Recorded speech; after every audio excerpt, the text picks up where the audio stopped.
I even sent Hugh Clubhouse a picture of me shooting on the bird. Really? Swear to God, I had my roommate take it. I go up and get me a Miller Lite. Chug it. Walk back down the tunnel, get by the manager, Bert, in his face. And he's like, that smells good. Get up, get on deck, get up to the plate, and hit a bomb. Yeah. I compete like a rabid animal. Yeah. In everything I do. So this is a real treat. This is a guy I've heard a lot about. This is a guy I met when I was a little kid, but I get to meet him again now. All-star, Pro Bowler, absolute legend, Bo Jackson. Welcome to the show. Thank you for having me, kid. Yeah. I appreciate it. It's great to see you. Oh, yeah. Oh, yeah.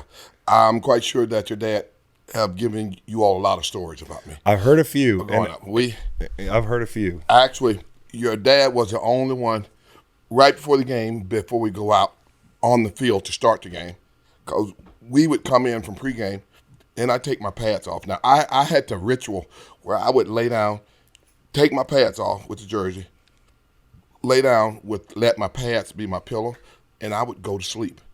Within that time from when we come off the field to the game starts, and everybody would get up and go, and they would walk past me, and I'm asleep. I'm literally damn near snoring. Yeah. And we call your dad tight. Yeah. Somebody that's going out first to try to wake me up, but your dad's, oh, no. Let that motherfucker sleep. let him sleep, because we know when he wake up, he gonna be ready to go. So he would be in the last group to go out, so he walked by and kicked me. Hey, boss, it's time to go. I get up, put my pads on, don't even strap in, just put my helmet on and go out on the field. They strap me in. Yeah. But your dad would always say, no. Don't wake him up. Let him sleep. He was your alarm clock. Let him sleep. That's incredible. That's incredible. So, yeah. Well, it's funny because, I think about my dad like a damn superhero. Mm-hmm. You know, like everybody thinks about their dad that way. But like he was kind of a real life superhero, and one of the only guys, really the only guy that ever gets talked about in the same light by him is you. And I think there was a lot of respect. And it seemed mutual, so it's pretty cool to hear the stories and kind of what y'all were like as young dudes. Oh, we were, man, but I tell you, just to be on the same team, to have all these guys, Rob Martin and all those guys, your dad, Bill Pickell. It's my godfather. We had fun playing. Yeah. We had fun playing, and we would enjoy each other. We would laugh, but when it was time to, when it got down to nut cutting time, we strapped it on and we went and played. Yeah. And we left everything on the field, meaning nobody celebrated until the game was over, and we had to win. Yeah. Because if not, everybody was pissed. We got to fix what we did wrong, and go out next week and tear somebody a new asshole. And that's just the way we were. That's the way we played. We played. If we won by one, that was good enough. As long as at the end of the game we had a W on the board. Yeah. But you got to give 60 minutes. Yeah. If we see that somebody's not doing what they're supposed to do, hell, we get on them and say, hey, if you can't do your job today, go sit on the bench. We'll put somebody else in. Yeah. And your dad was a leader of the defense. He was a leader of the defense. And all the guys like that, we fed off of them. Mm-hmm. And we would always tell the defense, you get us the ball, we're going to make you look good. Yeah. Give us the ball. You go out there and get the ball for us, we're going to do everything that we can to award you. Yeah. We're going to try to put 6 on the board for you. And we had fun doing that. And I look at the way the game is played today instead of back when we played. And it's different. It's a different era. It's a different game. It's a different type of player. Everything's different. The salaries are 10 times as big as what they were back when we played. And everything is just different. I watch a little bit of it every now and then, but I don't. You kind of get away from it. It was our job. Yeah. And I bet whenever your dad don't got to work, or he don't sit around and watch it. That's right. He don't sit around. And when he do watch it, it pisses him off like it does me. Right. Because it makes it almost seem like But I know it's a different era, a different game, different play. But it makes us think, hey, don't piss on the game that I used to play, that I gave my life for. Don't disrespect the game like that. What do you think is the hardest change in the way football is played and business is conducted to see as you look at it now? To make a long story short, the games now is just a transaction. That's all it is, a transaction. I'm here for one thing, collect my check. I don't care if we win or we lose. I'm going to make my play, do my dance. It doesn't care. I don't care if we win or lose it. It's about me. Right. It's not about us as a team. It's about me, I. And that's sad to see the game go that way, especially when we played. If we lost, everybody was pissed off. Yeah. If we won, we all celebrated. Not to show you up, but celebrate it to the point to where we were happy, to where going into the next week, that gave us confidence of the next game, the next week. And you don't see that. Yeah. You don't see the camaraderie. The way my dad put it was like football is like, 23 hours a day, really tough. Absolutely. It's a grind, and you got to dig deep, and it shows you who you are as a man. Mm-hmm. But you play it for those little moments where you can, after a win, celebrate with your guys. And it might just last for a night, but that's what makes the game being worth played. Absolutely. We go out there and give 60 minutes. It's worth those other 5 or 6 days of beating each other's head in. Yeah. Getting bruised up, getting beat up, getting yelled at by the coaches, getting cussed out by the coaches. Yeah. That don't happen anymore. Right. And it just made us better. It made the win better for us. Yeah. And we can go out. I think our team night was on Thursday night.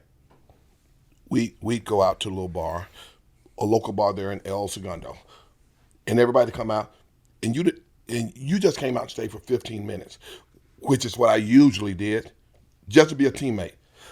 Come out, stay for 15 minutes, hell, I go back home. Show face, yeah. Show face and go back home. Yeah.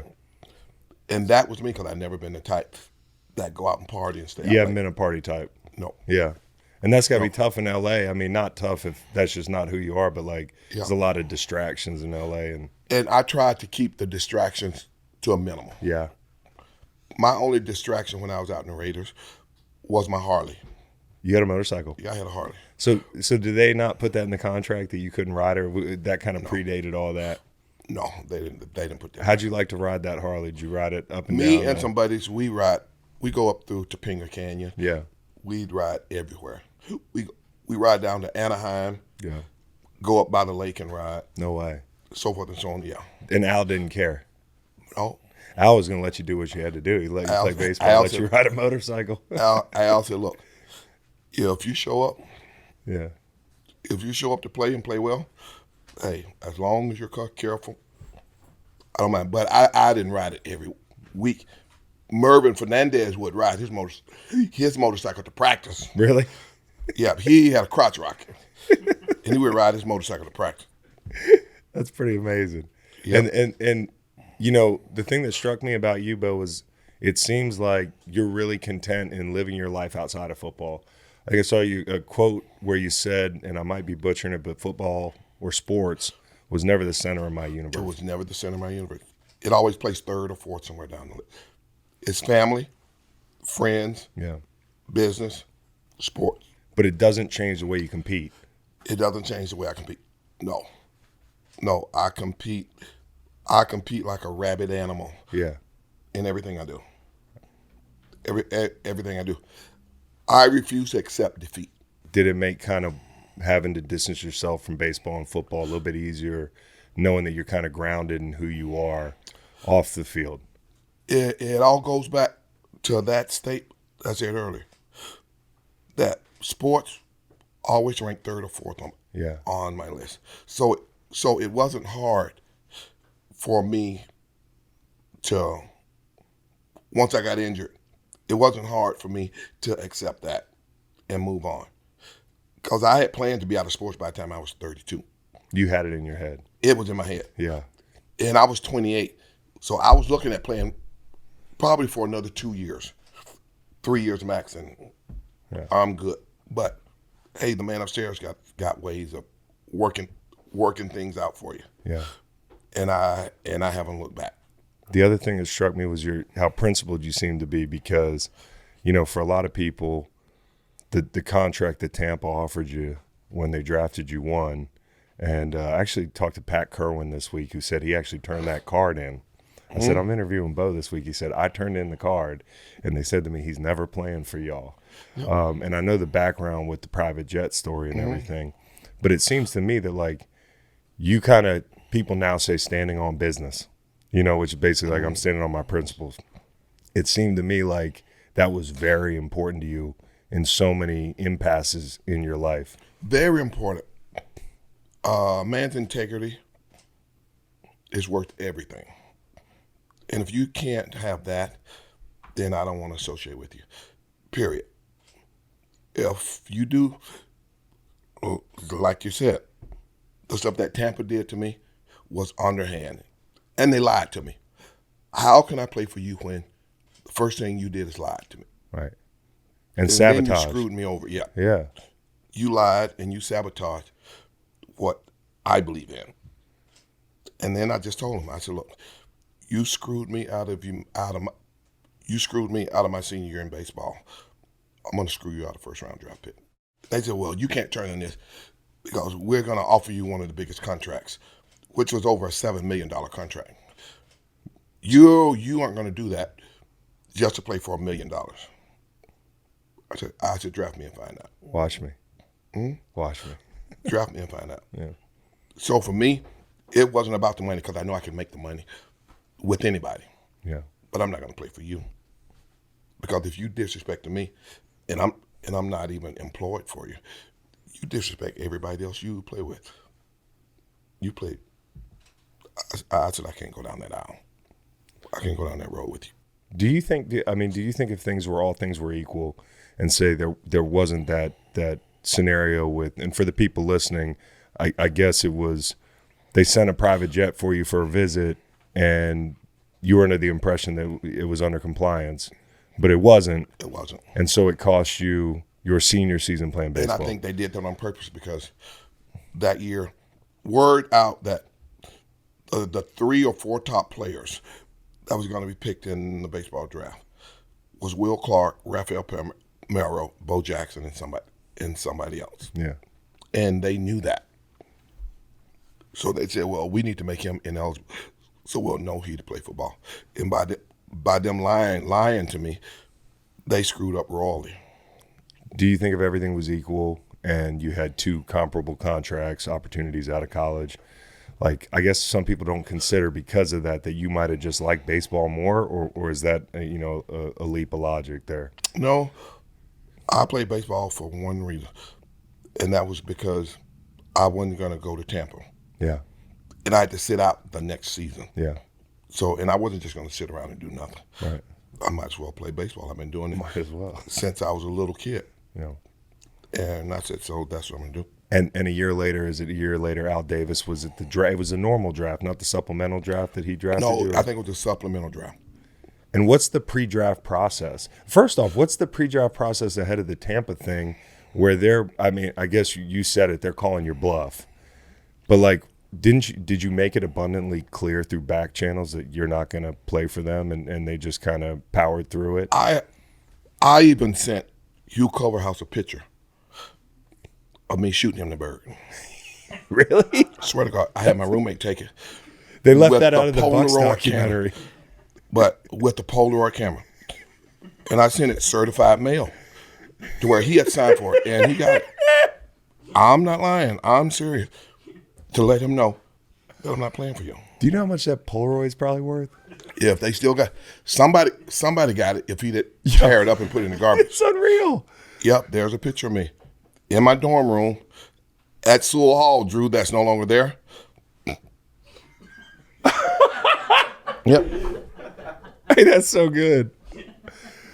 So did you ever get to play the Bucs when you were with the Raiders? I wish I had them. Man, I bet you had it circled every year trying to. I wish I had them, but I was still playing baseball. Yeah. I was still playing baseball, so yeah. So a year later, when Al drafts you, what was the pre-draft process like there with the communications? Because to me, not knowing enough, I look at it and I'm saying he was willing to pay you a lot. Why'd he wait so long to draft you in that draft? He was willing to pay you like top dollar. Because I probably would have got drafted by Dallas or the 49ers before the Raiders. Got it. But everybody wasn't sure that I was going to come and play football after I signed the baseball contract. Because I was already, in less than a year, I'd already made it to the major leagues. Right. And they said, how is you going to turn down that and come and play for us? I never said that I was going to play one sport. What feels better, 500-foot walk-off home run or a 95-yard touchdown? Actually, they both give you the same feeling. People always ask, which one of the sports that you like best? I said, I like the sport of picking up my paycheck. I'm a Hall of Famer picking up my paycheck. Hell yeah. First and the 15th. It doesn't matter which sport. I got some guys like that in my production team. Yeah. They love it. They love that paycheck. They can't wait. When you were with the Raiders, did Alzado come out of retirement for a second and try to make I read that he played in 90. I think that was yeah. But I think it was after I got hurt. Yeah. Because I got hurt in 90, January of 90. So this is after. Yeah, he's the other guy my dad tells the most stories about. You and Lyle. Very different stories. Yeah. Lyle, we were polar opposites. Yeah. Yeah, we were polar opposites. Very different stories. If you haven't signed up for BetMGM yet, use bonus code GREENLIGHT and you will get up to a $1,500 new player offer on your first wager with BetMGM. Here's how it works. Just download the BetMGM app and sign up using bonus code GREENLIGHT. Deposit at least $10 and place your first wager on any game. If that bet loses, you will receive up to $1,500 in bonus bets. Then get access to second chance promos, odds boost tokens, same game parlays, and so much more. BetMGM, make it legendary. Warning, this product contains nicotine. Nicotine is an addictive chemical. Underage sale prohibited. Underage sale prohibited. Y'all know I'm a bit more selective of my nicotine pouches these days, so for me, the quality of the pouch is what I prioritize, which is why I'll pop in a Zone Wintergreen. 1 6 milligram is all I need, whether I'm kicking back and watching ball on a Sunday, floating the river with Cowboy and the rest of the crew. I can't wait for that. Or breaking down film ahead of a show. Zone easily gets me locked in.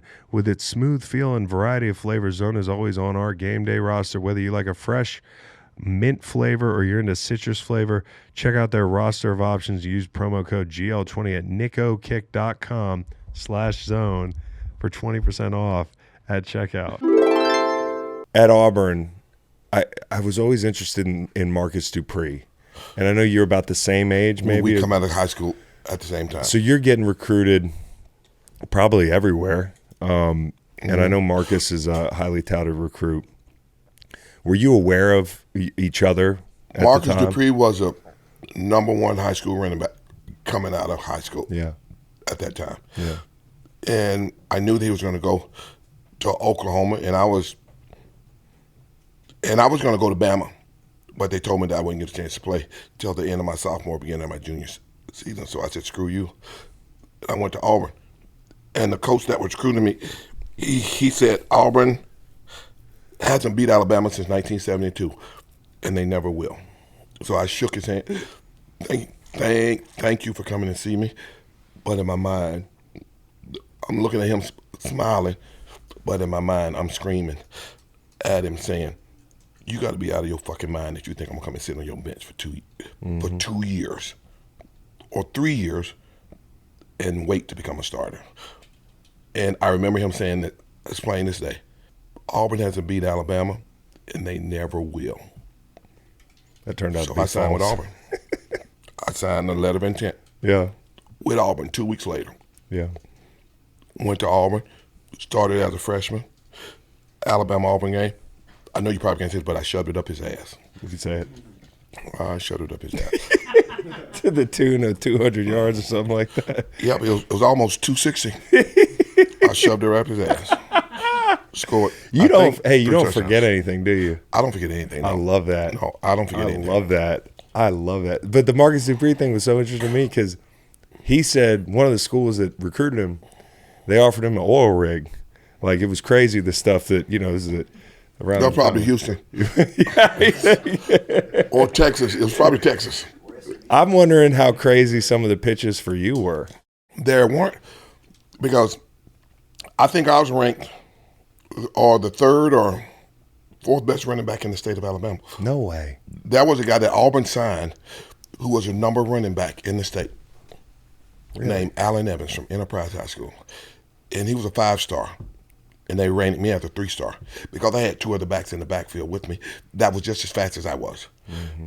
We were 3 members of our 4x1 state champion relay team on the track team. And we won the state for 3 or 4 years straight. That's crazy. So I was, because the other 2 backs, I wasn't ranked as high because they scored just as many touchdowns as I did. Mm-hmm. But I was bigger and faster than both of them. They were fast, but not as fast as me. Right. So they both got scholarships to go to smaller colleges, and I got scholarship to go to Auburn. So I got a baseball question for you. You played with George Brett. Mm-hmm. Was he a pretty funny guy? One of the most nicest, funniest guys to play ball with. You ever see this? You ever see the video of him talking about shitting his pants? Yeah. Is that real? Yeah. Some of the things guys do. Some of the things that's so baseball. With football, you got 5-6 days of intensity. Yeah. And then you go out and you go to war. Yeah. For 3 hours, and you got to start over that 4 or 5 days of intensity. Baseball, if you're not laid back and relaxed, it'll drive you crazy because we got 162 games. Yeah. So we're playing almost every day. In our off days, we're usually flying to the city to where we're going to play next. Mm-hmm. So we're loose. Everybody's got to be loose. I can remember what we would do. If a ball player was in a slump, which we get in at times, and I went 0 for 2 in a game, my first 2 at-bats. I think I left 3 guys on the base and 2 at-bats pissed. So what you do, I told the manager, hey, I'm going up to the locker room. I'm going to the freezer. And we got a refrigerator in the locker room. I got nothing but beer in it because that's what ball players drink. I went up in the middle of the game because I'm in the hole, so I'm batting third, the end, and we come in. I walk out the field, I tell her I'm going to the cooler. I go up and get me a Miller Lite. Chug it. Walk back down the tunnel. Get by the manager, Bert, in his face. And he's like, that smells good. Get up, get on deck, get up to the plate, and hit a bomb. Yeah. So by the time I come back around the bases, they sent the clubhouse guy up because it's in the middle of the summer and we play on turf. So we got ice. So we got ice boxes where we put our feet because we got cleats. So when I come back and sit on my chest to sit on the bench, I go to put my feet in my ice bucket. They got a 6-pack of Miller in there. So Willie Wilson, who was the center field, he said, drink one of them motherfuckers every time before you get up to bat. He's chugging and go up and hit some shit to Louisville, Kentucky. That's incredible. So that's how loose baseball was. Yes. Everybody didn't do that, but everybody make their own fun. Yes. But we have fun when we're winning. Right. And when we lose, nobody's happy. But if you're winning all the time, it's the best sport on the planet because you can be as loose as you want. Right. A lot of pressure, though. One at bat, you might get 3 at bats in a game. A lot different than being on the field and getting maybe 17 carries. Like, yep. You know, you got to perform. You got to make it. And folks always say, "Were you angry when you snapped the bat?" I said, "Yes." I was pissed off at myself because I left runs on the bases. I wasn't mad because I struck out. I was mad because I didn't get those guys in. Yeah. I said, it's the same way. If 4th down and 1, and you can't get that 1 yard. Yeah. So that's how that was. Speaking of 4th down and 1 or 4th and goal, were you the first guy to go over the top? Was that like they made a really big deal when you told a coach at Auburn, hey, I don't think they'll expect it. I'm going to jump over the line. Oh, well, I told him that I was a 7-foot high jumper in high school. Yeah. I said, let's not. But I think Herschel started that at Georgia. Herschel did, yeah. Diving over the top. And I said, hell, if we can't go through them or around them, let's go over them. Yeah. And we installed the play. That's wild. So the All Star game where you hit a bomb, and then I guess Wade Boggs followed you with a bomb too. Mm. How cool was the All Star game? I mean, like, your All Star game MVP. Like, it feels like it means something to baseball players, the All Star game, in a different way than the Pro Bowl does. At least now, Pro Bowl's unrecognizable. But, like, you know, it's for what? Home field in the World Series or whatnot. Was the All Star game intense back then? Do you remember it being intense? It was very intense because it's the American League against the National League. Yeah. And we had dominated for years the American League. We just tear the National League up, and we end up winning. But the reason I left off, the reason I led off was because the guys behind me was Wade Boggs. We had Mark McGuire. Oh, Mark was in that. We had all Kirby Puckett. Nothing but horses behind me. Yeah. Most of those guys would probably be in the Hall of Fame right now. We were just stacked. And he said Tony La Russa said, the reason I'm going to let you leading off, look at the firepower behind you. Mm. If you get on base, we going to get your ass in. Yep. And if you got speed, you'll probably score on a single. As soon as we get on base, we doing hit and run. We're running. We're going to get in position where we score, and we end up winning. Was stealing bases like an art form? Stealing bases back then was a must. You don't see guys, except De La Cruz. Yeah. You don't see too many guys stealing bases. Yeah. Or doing hit and runs now in baseball, or sacrifice bunts. You don't see that now. Everybody's trying to hit the home run. Oh, yeah. Hit it out the park or strike out. Yeah. You getting guys making $7-8 million a year, and they're batting .241. Not great. Batting .241. Not great. No, that's not great. No. That's like somebody making minimum wage. That's like guy on the scout team that you know don't supposed to be in the game, making $7-8 million a year. Yeah, it's pretty wild. Yeah. But and not saying anything bad about that. No, but it's the going rate. That's the going rate. That's the going rate. Yep, things have changed drastically. So the travel, I heard a story about a White Sox plane that had some trouble. Do you remember this story? With blew an engine. Yeah. Coming from Anaheim, California. Can you tell me about that one? Well, it was just, I think it was a Southwest plane, and we're about 2 hours from Chicago, and the engine blew at about 34,000 feet. And I was sitting in the cockpit because we were on a charter plane, talking to the pilot. It's the best seat in the house. Another pilot was in the back doing something, and we were talking about military planes, the P-51 Mustang, and I was telling the pilot how the P-51 Mustang killed more military pilots than any other plane in military history, because the torque of the engine make that plane want to roll over and dive into the ground. So you have to wrestle with at low altitude. Right when I said that, boom, the plane rocked. He spins it around and said, "Oh shit, we just lost number one engine." He said, "Go back and tell everybody to fasten your seatbelt. Sit down, fasten your seatbelt." Now this was before my hip surgery. I turn around as I'm walking to the back of the plane. The plane's dark. You can see the glow, the orange glow, off the right side of the plane as I'm walking back down the aisle. Orange glow from fire? Orange glow. The engine was on fire, yeah. You're kidding me. And he said, I got to put this engine out. Go tell everybody to sit down and be quiet. So as I'm walking down the aisle, the pilot said, "Everybody sit down and shut the fuck up." That's what they said I said. Oh, it sounds And I don't remember saying that. But as I'm walking down the aisle, all the white guys up there had turned red. All the Latin guys had their rosaries out praying. All the black guys turned white. And Frank Thomas sitting back in his seat. Oh, mama. He's like Fred Sanford. Oh, mama. Oh, mama. Here comes a big So boy. we sat down and we landed at that little airport in Iowa where a United flight in the early 80s, was it the early 80s? Mid-80s crashed. Yeah. A big plane crashed. Yeah. We landed on that same runway. Taxi to the gate. The airport was closed because it's a small airport. Yeah. We go into the little airport. Now they got kiosks all the way down the hall, water and beer. So I'm thirsty.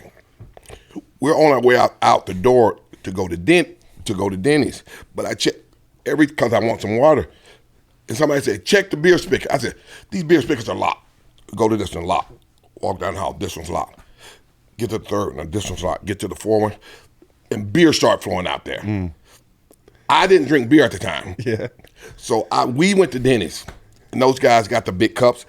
They fill it in. They drain a keg of beer.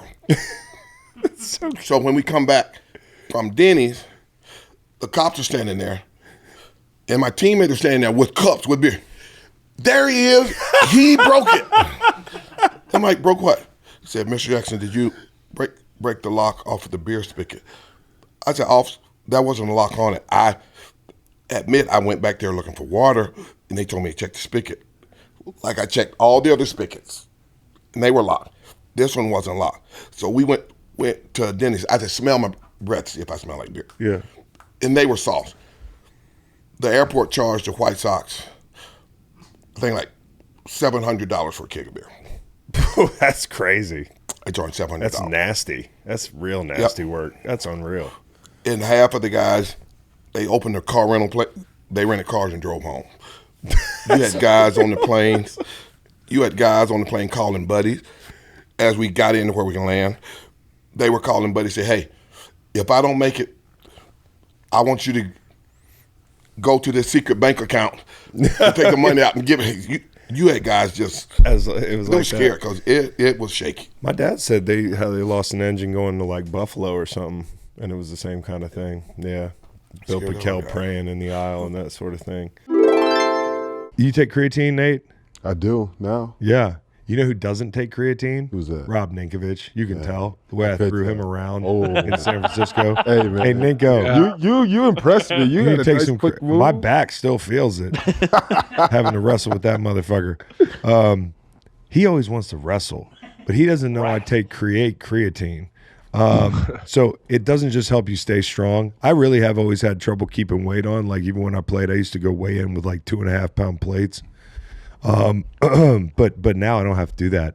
I just take Create gummies, and I've increased dosage like to the 7 to 10 grams a day range. I'm not a doctor, but it's one of the most studied supplements of all time.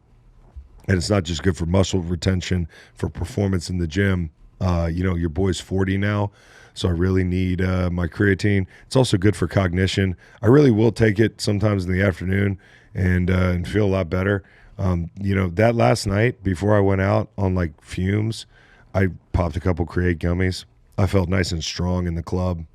I felt wide awake. I felt like cognitively I could have done anything I needed to do. I thought I could have solved a fucking Rubik's Cube. Joe Tooney walks up. He's like, hey, can you do this? Yeah, I took my gummies today.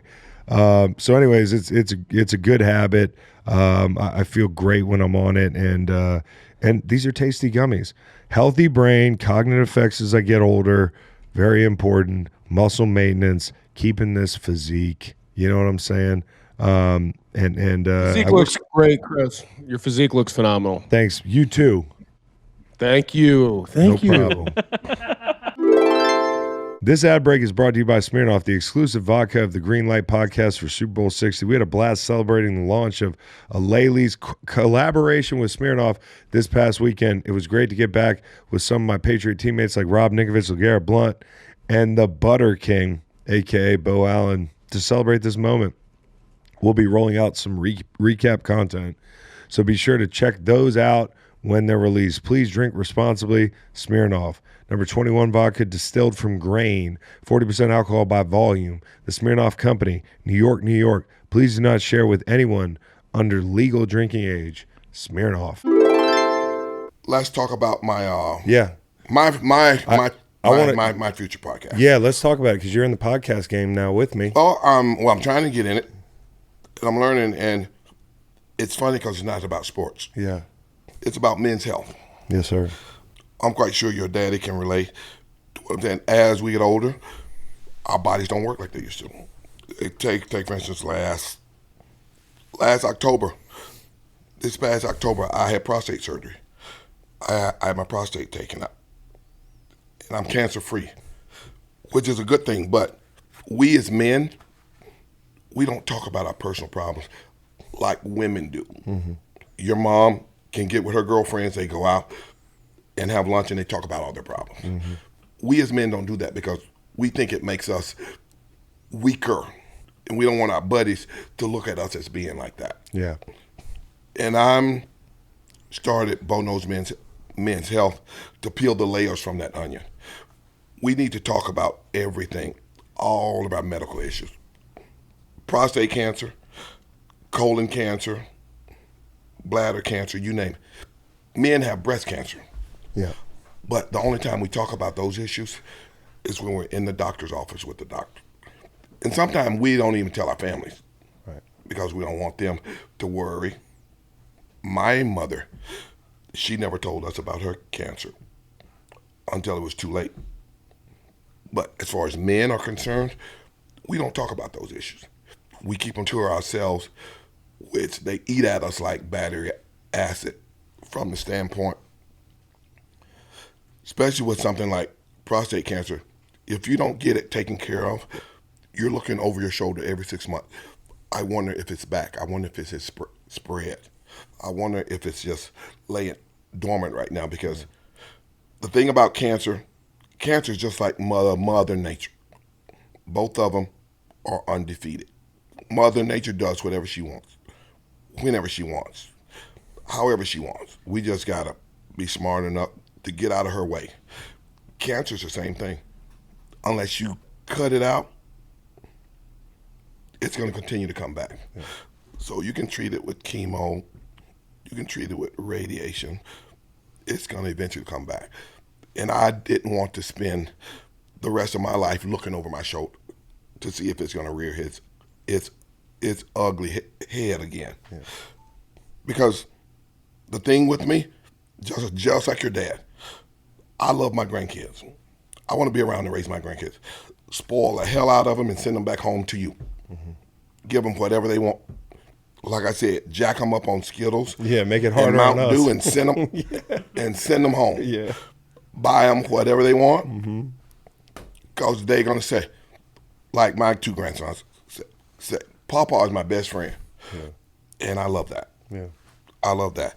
So when you get old, and God bless you with grandkids, you'll know what I'm talking about, and you'll know what your dad feels when you bring the kids over and they sit around and talk and play. That's what it's about. So me, I want to make sure that I let men know, hey, that there's an avenue out there. There's a place where you can go and discuss this.